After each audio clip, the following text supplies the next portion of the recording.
సేమియాకి కావాల్సిన పదార్థాలు: షుగర్, పచ్చి కొబ్బరి, బాదాం, జీడిపప్పు, యాలకులు, సేమియా, పాలు, నెయ్యి.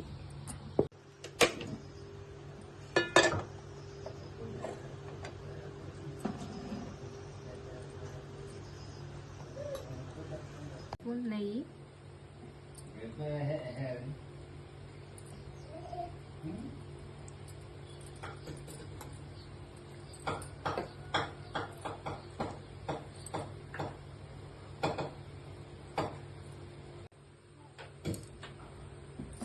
పాన్ వేడయ్యాక ముందుగా తీసుకున్న బాదం,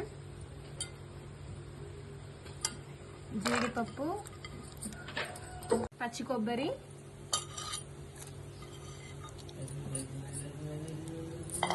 దోరగా వేయించుకోవాలి.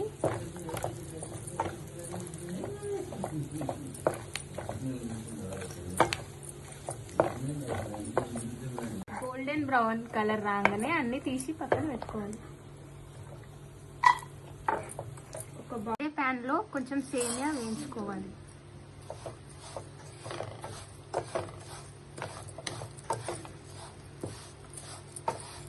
గోల్డెన్ బ్రౌన్ కలర్ వచ్చేదాకా వేయించుకోవాలి. సేమియాతో పాటే పక్కన వేడినీళ్ళు మరిగించుకోవాలి పక్క స్టవ్ మీద. తర్వాత గోల్డెన్ బ్రౌన్ రాగానే ఈ వాటర్ దీంట్లో వేసుకొని సేమియా మరగనివ్వాలి.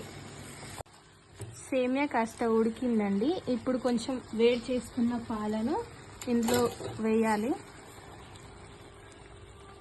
వేసి ఒక 5 నిమిషాలు ఉంచాలి.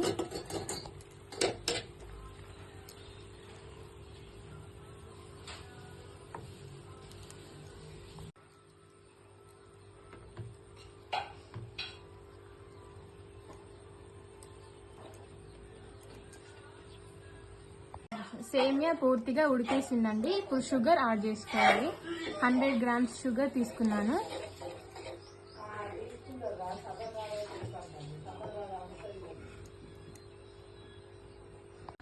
కన్సిస్టెన్సీ చూసారుగా, ఇలా జారుడుగా ఉంది. ఇప్పుడు వేడి మీద చల్లారాక కూడా ఇలానే ఉంటుంది. ఈ ప్రాసెస్లో చేస్తే ఒకసారి ట్రై చేసి చూడండి. షుగర్ వేసుకున్నాక వెంటనే ఇవి వేసుకొని కలుపుకుంటే సాఫ్ట్నెస్ వస్తాయి. వీటికి గట్టి గట్టిగా ఉండకుండా ఉంటాయి. గట్టిగా ఉడికేసింది. ఇప్పుడు యాలకుల పొడి వేసుకొని ఒక సెకండ్ ఉంచి దించుకోవాలి. సర్వ్ చేసుకోవాలి. సరే ఎంత పల్చగా ఉందో. ఇప్పుడు సర్వ్ చేసుకొని తినేయడమే.